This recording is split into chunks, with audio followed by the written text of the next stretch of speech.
Hey folks, this is Rhykker with the Diablo 3 patch 2.6 season 11 Necromancer build guide. This video will actually be a little bit different from my other build guides because we'll actually cover 3 different versions of the build. We'll start with a version that is completely independent of gear, then we'll move into a typical endgame version, and lastly we'll present a variant that could potentially out DPS anything in the game. Now the builds we're talking about here are Rathma Minion builds. So first we'll take a look at what that looks like without the Rathma set. You're a fresh Necromancer, you're building towards a Minion build, you know you eventually want to go for the Rathma set, but you don't have all the items that you need. So we'll take a look here at what skills you can use to rock a low budget Minion build. We're starting with the Generator, Bone Spikes, Path of Bones. We want to keep ourselves at range, our minions are doing the work. Path of Bones generates essence for us and deals more damage the further away we are. Our secondary skill here, our big damage skill, will be Skeletal Mage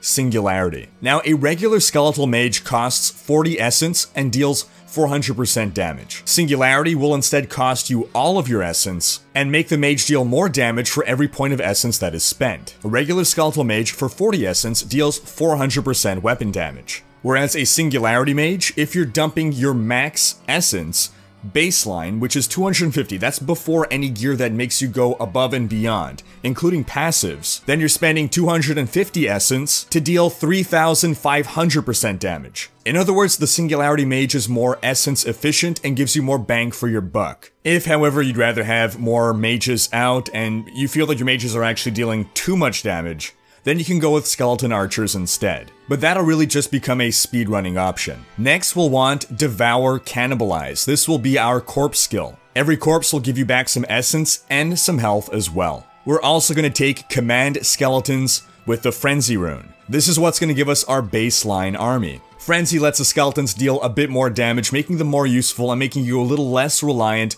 on your mages. But if you'd rather really just focus on Singularity Mages, then you can always go with the Enforcer rune to reduce the cost. For our curse, we'll want to take Frailty, Scent of Blood. Our pets will deal more damage to cursed enemies. Then lastly, we'll take Blood Rush Potency. Blood Rush is an excellent mobility power, and Potency gives us some added toughness. For our passives, we'll want Extended Servitude.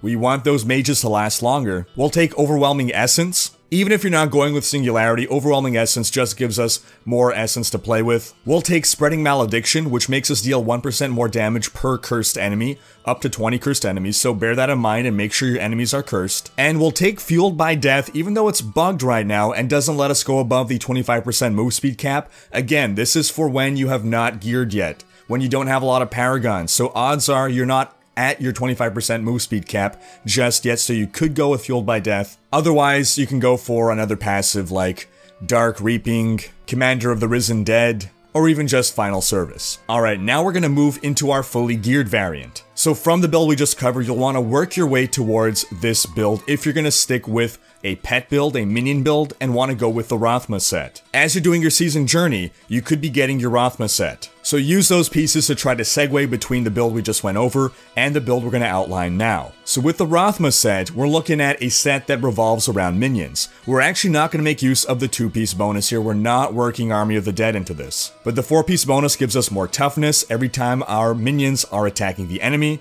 But most importantly, the 6-piece bonus makes us deal more damage for every skeletal mage we have out. Once you have 4 mages out, you're dealing your max damage bonus. That's 2,500% more damage. Any mages above that, it's just more mages. So you want to try to maintain 4 skeletal mages out at all times.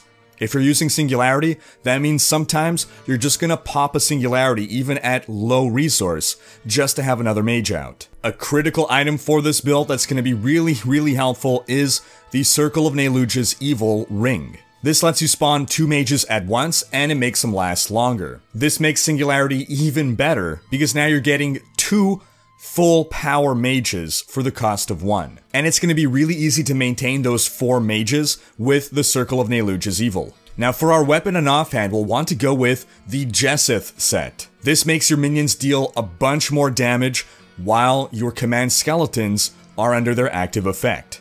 So because of that, you want to make sure that they are always under their active effect. The Necromancer's strongest defensive option is the Dainty's Binding Belt. This effectively doubles our toughness as long as there is an enemy under the effect of Decrepify. Once we get to the skills, you'll see that we're dropping Frailty for Decrepify, and it's entirely because of this belt. Another defensive option, the Ancient Parthan Defender's wrist item. It's not mandatory for this build. You can go with different bracers, Nemesis bracers if you want, but in this case, we just get a little bit extra toughness. With this build, you really don't want to be in the thick of things, so you really don't want to actually have to be in a position where you're benefiting from the toughness boost that this gives you. For our amulet, we'll want to go with Haunted Visions. Basically, this makes the skill Simulacrum last twice as long, and we'll explain why we want Simulacrum once we get to the skills. For our other ring, there's actually two other rings. One will be in your cube slot, but the other mandatory ring would be Crispin Sentence. This will make you deal double damage against enemies that are slowed, or quadruple damage against enemies afflicted by some other type of control impairing effect, such as a stun. This will hugely contribute to our damage, and enemies should always be benefiting from, at the very least, the double damage. For our other ring, you can go with a Unity for extra toughness. Just get one on your follower and get that token that renders your follower invulnerable. But you can go with a Convention of Elements if all you want is more damage. The variant of the build that we're presenting here is actually hardcore safe. This cleared a Greater Rift 104 on the hardcore leaderboards. Then also in our cube, we'll want Tasker and Theo. This increases our pet attack speed, which just translates into more damage. And then we're taking Rylina's Shadow Hook, which gives us a damage buff for every point of essence we have. This synergizes so well with Singularity. Rylina's makes you want to stack essence, Singularity makes you want to stack essence. These multiply together for huge damage gains. As for our legendary gems, we're looking at an Enforcer gem to make our pets deal more damage. We're looking at a Bane of the Trapped, which I always call the best gem in the game because it is so ubiquitous. There are few builds that don't use it. It's generally just flat damage increase at all times. And then we'll want a Zay's Stone of Vengeance, although this gem is a little debatable. Zay's means you'll want to stick far away from enemies in order to deal more damage. You can go with an Esoteric Alteration if you want more toughness, but now moving on to the skills. We're sticking with Bone Spikes, but we're taking the Sudden Impact rune, because now Bone Spikes deals no damage relative to the rest of this build. But Sudden Impact gives us a stun. This synergizes well with the items we covered. For our curse, we're swapping to Decrepify Dizzying Curse. Decrepify slows enemies, Dizzying Curse stuns them. Again, this synergizes with our gear. We're sticking with Command Skeletons, of course, but the rune we're changing to Dark Mending. This is because we're actually losing Cannibalize. We're losing Devour. We were previously using that to regain health. If you feel health is not a problem, you don't have to go with Dark Mending. Dark Mending is probably more of a hardcore option. Other options would be Enforcer in order to have more essence so that you can do Singularity more, or you can go with Freezing Grasp in order to freeze enemies and thus deal more of that nice quadruple damage from the Crispins. So instead of Devour, we're actually taking Simulacrum. Simulacrum will duplicate your secondary skills, of which Skeletal Mage is one. That means one cast of Skeletal Mage while Simulacrum is active, combined with that ring, the Circle of Neluge's Evil. I keep wanting to say Julian Love because that's who it's named after. One cast gets you the 4 mages that you need. Plus the Reservoir rune doubles your total essence while it's active. That translates into even more damage with Rylina's Shadow Hook. You want to wait until you're at max essence before popping Simulacrum, because that's going to double your max essence and your total current essence, allowing you to instantly pop 4 ridiculously superpowered Singularity mages. If you pop Simulacrum while you only have 2 essence left, then that's being doubled only to 4 essence, and it's going to take you a long time to build up the essence that you need to cast another big Skeletal Mage Singularity. That said, even if you can't and that happens, you're still benefiting from the Rylina's Shadow Hook. And the rest of the skills remain the same. Now, if you want to see exactly how to gear, what stats you want, the priority of stats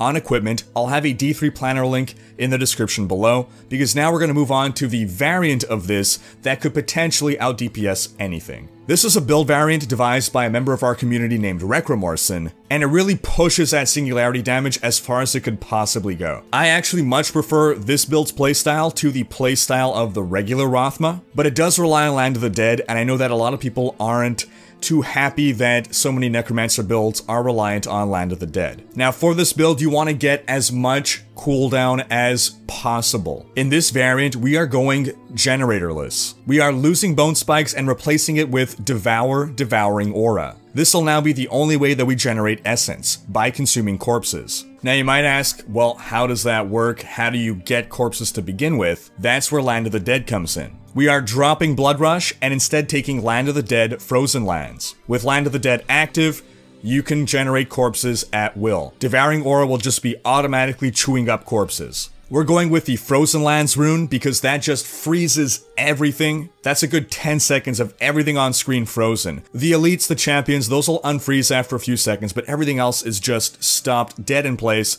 That's going to be quadruple damage with the Crisbins, and that's really the only major changes to the active skills. For our passives, we're keeping 2 of the passives we had, but we're swapping out 2 others. And that's because we need to work in Blood is Power. Again, cooldown is ridiculously important to this build. Blood is Power will help with those cooldowns. For our other passive, Dark Reaping will allow us to regain essence, a little bit more essence, while outside of our mega death window, but you could also maybe stick with Extended Servitude. The extra timer on our mages may allow us to kill more, and thus we can just regain the essence that way through the corpses. And before we get into the playstyle here, we'll just cover the changes in gearing, of which there isn't a whole lot. The main thing is really gearing for cooldown reduction, but apart from that, we're getting an Obsidian Ring of the Zodiac instead of a Unity, and we're getting a Requiem Cereplate instead of Tasker and Theo in the cube. And to explain why we're taking these, we need to explain the playstyle. Once you first get into a rift, you're going to try to find a pack of enemies. Once you see a pack of enemies, you're going to hit your Land of the Dead and Simulacrum at the same time, and then you're going to spam the hell out of command skeletons. From target to target, keep spamming it because this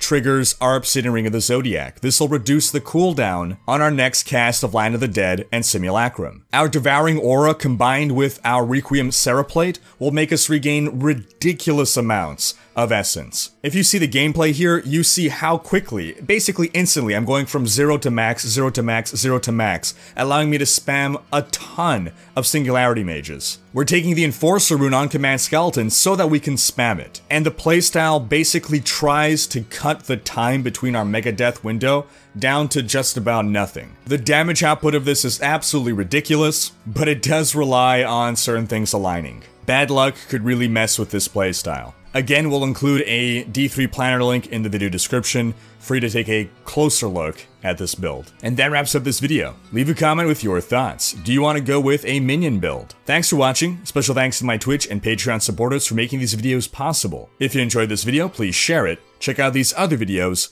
and subscribe to join Rhykkers Raiders for more Diablo content.